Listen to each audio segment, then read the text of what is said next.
Okay, But okay. I don't think you need an introduction. That Everybody next knows high that. tower is going to give us some Never mind. humorous incidents with Baba's presence.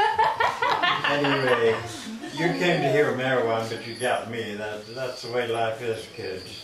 So anyway, I don't know. I guess I'll tell you the story of the coat. I made Baba a coat. In 1952, when I first met Baba, and he absolutely blew me away, and indescribably so. And as Miss Crask put it, he knocked me right off my perch. And it was a very strange thing. Don't misunderstand me, I didn't change consciousness or anything like that, but I was really and truly disoriented in a way. And I had been dancing for many years, and I was a very good, disciplined dancer, and I'd worked for many people. And I went back immediately to begin rehearsals for a new production. And I could not concentrate. All I thought about was Baba, all the time. And I couldn't learn steps, and got myself in trouble, and was a general irritation to everyone. And I was on sort of, it was very strange, some sort of pink cloud, and yet it wasn't all wonderful. I didn't really want to be in that cloud, but I didn't know where I wanted to be. So I talked to Miss Kraus. She came back. Baba, you know, had the accident immediately. I mean, like 2 days, I think, after I met him. And then, so Miss Krask was occupied with him for several weeks. But eventually she came back, and I was still, you know, befuddled. And so I talked to her, and she said, well, why don't you make him something? And I thought, oh, and I was a very kind of artsy-craftsy type. And so I started, and I had a beautiful piece of black walnut wood. And I thought, oh, I'll make him a box. And I started carving this box. And I carved a lizard that was crawling up over the side onto the lid. And I got, I don't know, in the middle, I said, what am I doing? He didn't want a box. What's he going to do with the box? And Miss Kraft said, whatever it is, he will probably give it away. And so I stopped the box, and I said, I'll make him a coat.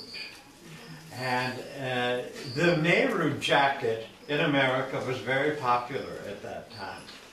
So I made him a white gabardine, woolen gabardine.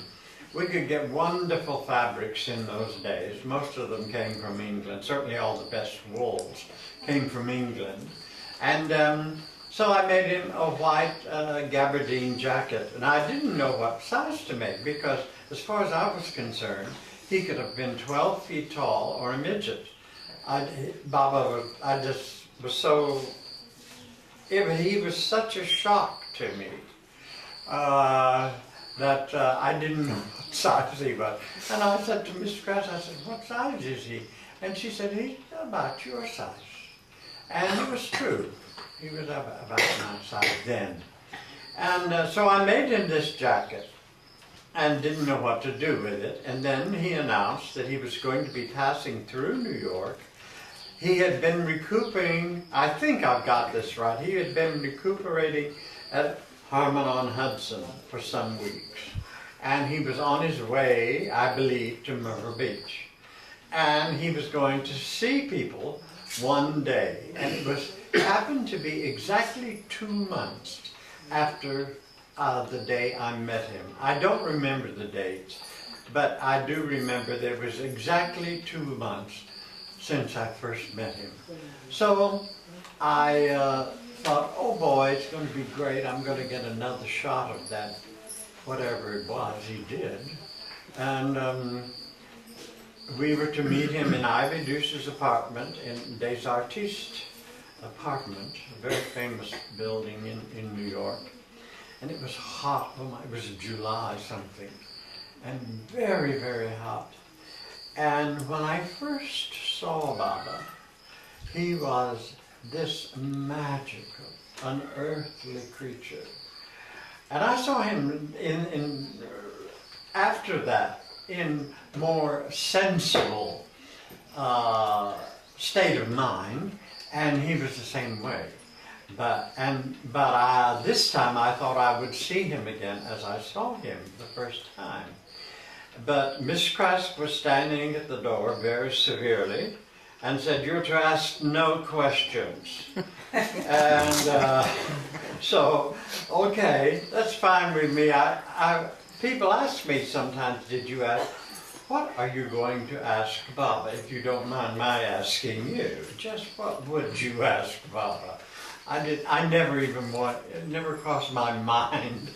And anyway, so I got to the door and I looked, and Baba was, it was it's like somebody slapped me very hard, because he was lying on a bed with his back against the headboard, and his left leg, I believe it was his left leg, was in a cast from his ankle to his hip.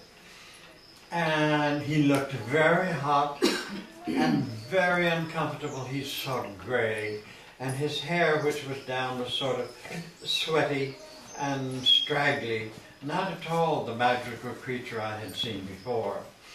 And in my mind, I was always grateful to Baba. Now, this is in my mind. He didn't tell me, or I don't know if it's true or not. But when he sort of shocked me like that, he brought me down to earth. And I could see Baba in different ways. Every time I saw Baba, of course he was changing all the time, but I saw him in a different way. I can't tell you what the difference was, but there it was. But anyway, I had the coat in a box, and I just dropped it at the foot of the bed. And Baba said, "Come, sit on the bench." And I sat on the bench, and he took my right hand in his right hand, and he pressed it against his chest and looked out the window. And he had amazing strength, because he pressed, it didn't hurt or anything like that, but with great strength he pressed it into his rib cage. And I just sat there, and naturally, and he, I don't think he said anything to me. And he finally gave me a grape. And he offered it to me, and I didn't know what to do with it. And then he said, "Open your mouth." He didn't say it, but so he put it in my mouth. And I just held that grape, and he looked at me very seriously. "Bite the grape." He didn't say it, but that's the way he looked at me. Stupid, you know. Oh, I was so stupid, but never mind. And finally I bit the grape, and the minute I bit the grape, he said, "Leave." So, yes. And so he knocked me back from the pink cloud. He put me in the sub-basement. Then I went practically into depression. And I don't know why, and it didn't matter anyway, because all I thought about was him anyhow. And I just, it was a very, very strange